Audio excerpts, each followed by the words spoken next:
Thank you very much, Miklos. And before I start, dear Mr. Kellerman, with me we are now two without Facebook, at least in this room. But you should nothing say about that.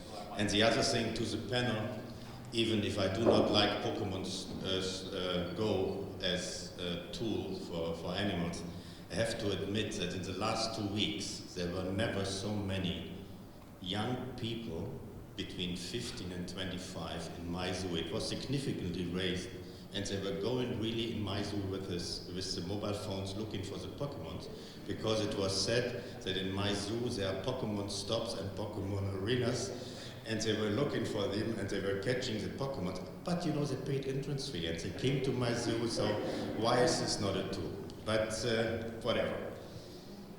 Distinguished guests and dear colleagues and dear Miklos, being a zoo director is or was a profession which kids dream of at a certain age. And before I will be misunderstood in my presentation, I herewith state that I am proud being a zoo director and that I cannot think a better and more satisfying professional life.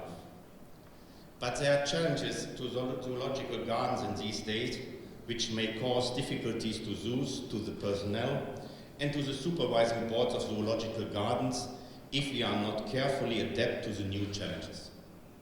To make you familiar with the chosen title of my presentation and to make you hopefully understand my conclusion, I would like to approach my theme using 6 questions to work out some aspects about zoos. What is the current status of zoos and why are the zoos at that point today? What are the strengths and the weaknesses of zoos? What makes zoos unique? What is expected from a zoo and what is a successful zoo? What is our overall realistic goal and how can we reach this goal? And who is paying our bills? To these questions we will try to give you an answer. Zoos are the most successful leisure destinations everywhere they are established. In Germany, the member zoos of the German Zoo Association, the so-called VDZ, have an annual attendance which is, since long years, 3 times larger than the attendance of the first German football league, the so-called Bundesliga. Besides that, zoos are the most successful cultural institution in most European urban societies since decades. The zoos are visited by all levels of society, like people from all social levels, all religious backgrounds, all nationalities, all education levels, and all age classes, and all levels of financial income. Zoos have a huge potential to assimilate all these social groups, and they have the means in hand to initiate a change of mind in our visitors to appreciate nature and biodiversity. And why do they have this potential? Because all these visitors want to see animals.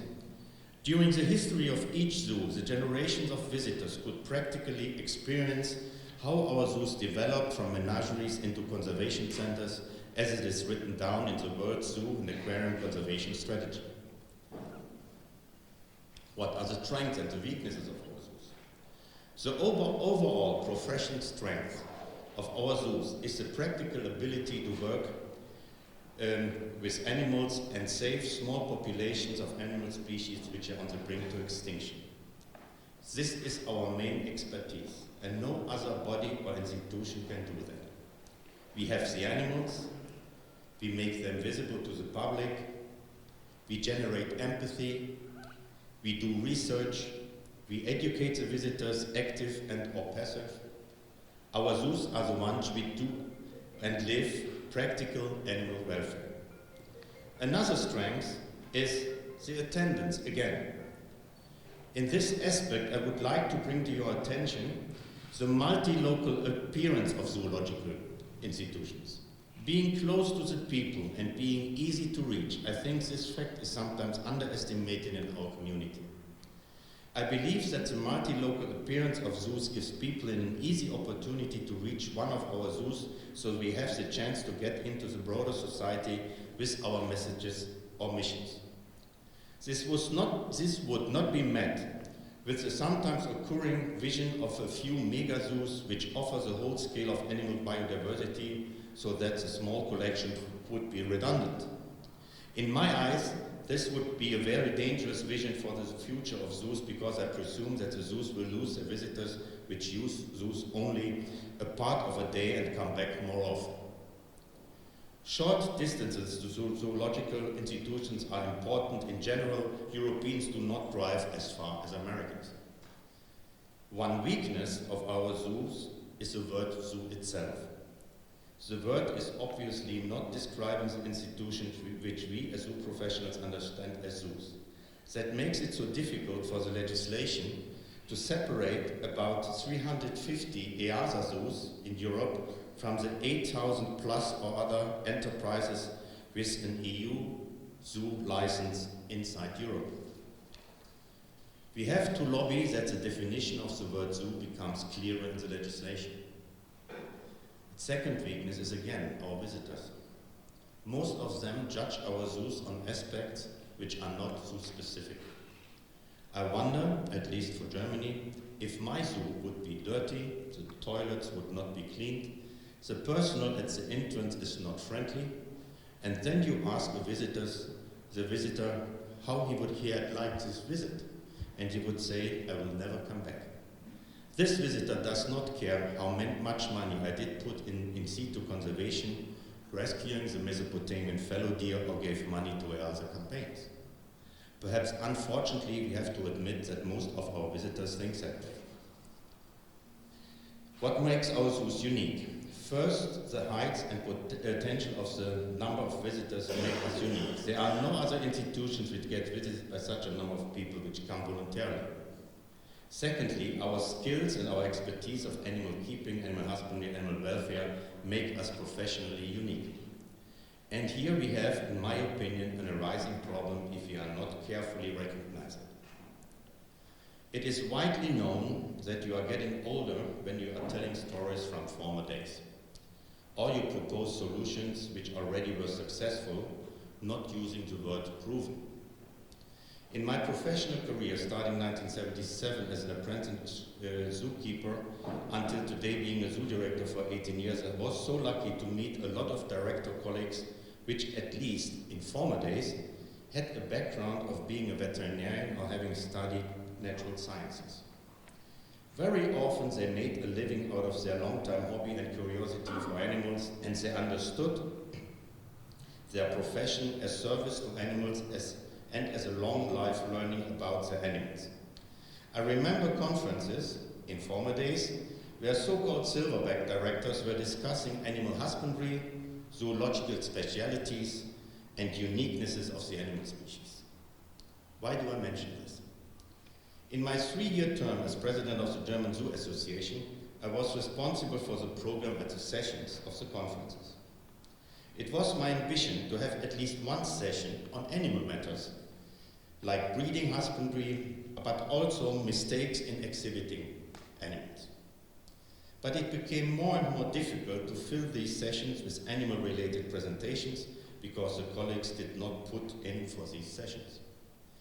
I do not know if you have the same experiences in your association, but a statement of one of my colleagues made me think.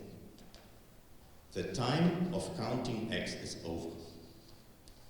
This statement implies the basis of animal work of the zoos is questioned. Is it that really? And what became different in our profession? Does not this statement stand for the real task of zoological institutions and which are expected and adduced from us? Does not this statement describe the actual basis of our zoological work and of the self-image of our zoological gardens? Are the main tasks of zoo directors today really event management, building maintenance, energy efficiency, toilet and parking lot use? Became it the task of a modern zoo director to stand above the animal issues of his zoological institution and considering the animals just as an inevitable decoration of a media-friendly appearance of his zoological garden? We are right now just over the middle of the UN Decade of Biodiversity, and we are proudly put in front that we as zoos are preserving biodiversity. On the other hand, a lot of us are reducing animal species, and statements of local politicians, as it happened in Germany, who needs 3 species of zebras, are not contradicted. If this thinking would be a consensus in the society, that if you saw one, you saw them all, I do not invite other cultural institutions, let's say a painting gallery.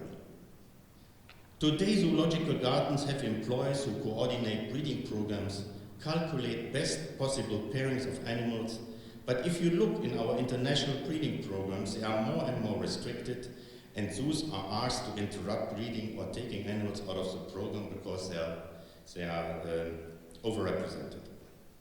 Although in this issue we as zoo directors should feel guilty, because who of us is congratulating his colleague for a rare breeding, queuing up for the offspring of a rare animal species, and stomp out of the ground new enclosures only to show new animal species to the public? In 2013, Tierpark Berlin could show the first Garinox after more than 30 years in a European zoo again. The last died 1979 in Frankfurt. A often heard statement was, this species is not recommended in the regional collection plan. In my opinion, what a pity. And even worse, I have the impression that we will be soon having zoo directors around who have to look into Wikipedia to see what a Garinox is. This has to be avoided. What is expected from a zoo and what is a successful zoo? The expectations to zoos differ. It depends whom you ask. What does the visitor expect? If we like it or not, most of our visitors expect from our institutions that they will experience a pleasant day. Being in nature, doing something nice with the kids, and seeing something interesting. At that point, we have to ask us, why do parents decide at home to come to our zoo? Being in nature, doing something nice with the kids and see something interesting, this could they do in different places. But they come to us. Why? Because they want to see animals. Different animals, dangerous animals, big animals, fancy or unusual animals. Concerning the animals, they expect from us that we give them the best possible welfare, but they still want to see the animals in their exhibit, want to be close, sometimes even want to touch the animals. Fairly newer is the fact that visitors expect from zoos an in-situ conservation commitment. For me, it would be interesting to know how the visitor's decision would be if you give them a choice to spend the money either for a better animal facility in your zoo or for an in-situ conservation project. What do media expect? In my opinion, media expect from us that we are the prototype of an animal lover, that we do anything that each of our animals is best cared for. But they expect also that we are the animal's experts. At that point, we tip the edge of individual animal welfare and species population welfare. What do we as professionals want how our zoos are experienced? We want to educate the visitors in conservation issues in their widest sense. But if we like it or not, most of our visitors want to have Hakuna Matata. They do not want to be confronted with global problems. They do want to be informed, and yes, about animals, but not too much. But the reasons they decide to visit us are our animals. So we as zoo professionals have to cover the wide range from Hakuna Matata for most of the visitors without compromising the word zoo and aquarium conservation strategy. A tough job, different to solve in different cultural and national frameworks. What is a successful zoo?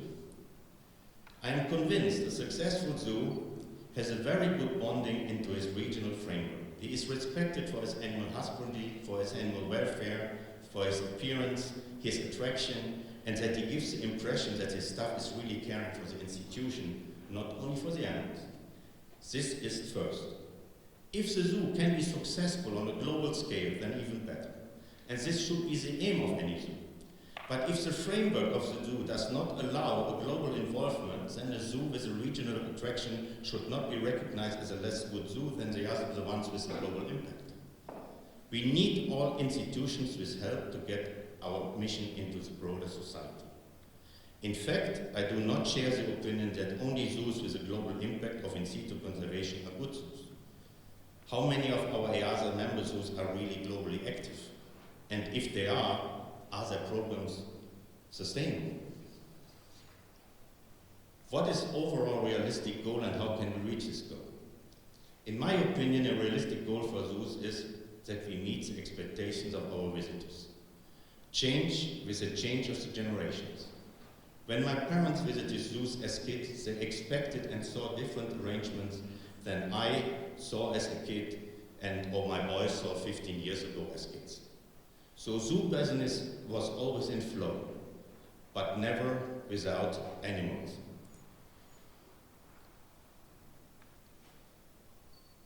And this set of animal stamps, I have to admit I collect these, it was published for the 95th anniversary of this zoo, so 55 years ago. And as you see here, the animals exhibited at that time didn't change. So what I want to say is the expectations of the visitors change and the surroundings of the animal change, but the animals itself do not change. And we should be, in my opinion, we will meet the expectations with the animals on exhibit being impressive, nice, cute, dangerous, big, rare, and exclusive. And be aware that only 2% of the, in brackets, German society can afford to travel to these animals in their natural habitat. Who is paying our bills? I think this is a very important question. Each of our zoos has to pay all his bills at the end of the day. Throughout our communities, there are different models of how a zoo is operated. A zoo, you do not have to compromise on anything if you are privately owned and earn at least 1 coin of your currency more than you cost.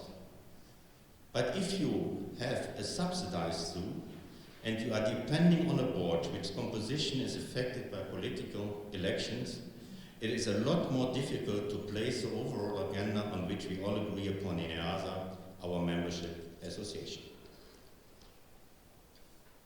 My conclusion. It was never said better as by Heini Hediger, director of different Switzerland zoos, that the task of zoos are leisure, information, conservation and research. Leisure and information are a priori locally and regionally, and conservation and research are more global tasks. So I'm more and more convinced that getting the broader society into our zoos, and even if they are not educated at first hand on their visits, they at least got a bit on information which is better than if they would choose to visit a no-zoo destination, where nothing of our mission will be transferred to the visitors. Furthermore, there is no ideal way, no template, which will work for all European zoos, but there are essentials, which each of our members should be aware of and follow, and therefore EASA is the umbrella, and this umbrella has to be open, not used as a stick. The attitude of our zoos should be, we are the good guys, we do the right things, we actually do something and not just talking about it, we have to be proud of what we are doing. I am convinced that we should not change anything regarding our professional expertise. We should not compromise in our professional opinion what we think is needed to achieve a healthy animal population in human care. In case of that, we have to be open with even not so popular facts like population management tools or necessary imports from the wild. We as zoo professionals, even if we choose this profession due to the emotional bonding to animals, have to stay professional in our arguments and should not leave the path of facts and scientific professionalism. Remember, this is our unique expertise. And if we would do so, we will meet our opponents in a field where they are stronger than us. Emotions, insinuations, no provable allegations. I'm furthermore convinced that we need the visitors which are paying our bills, and we have to be careful not to overwhelm our main visitors.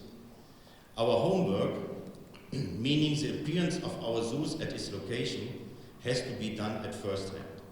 We need to have as many visitors as possible in our zoos, and when they are in our zoo, we can try to convince them of our beliefs and hopefully can change their attitudes into the direction we are convinced of. But to say it even more clearly, that works only if the visitors are in our zoos. By all adapting, developing and improving, It has to be ensured that our zoos stay regionally accepted. If not, they will be not long-term successful, even if it's a global input. In reverse, if our zoos lose their roots in their regional framework, they will lose their regional support, consequently they will lose their financial base, and even more consequently we get lost to our zoo community, and so we as a pan-European Middle East association will lose one more ambassador for our overall agenda. And it is the director's responsibility and duty to keep a zoological garden on a scientifically responsible and professional level concerning all aspects of animal husbandry and welfare. And please keep in mind, there is no proof yet that zoos can survive without animals. We have to argue and to fight for keeping as many species as possible in our zoological gardens, and the time of act counting is not over. It is the assurance of our scientifically run zoos. As much as I can judge, Budapest Zoo is a very good example for this never-ending way of zoological gardens. Thank you very much.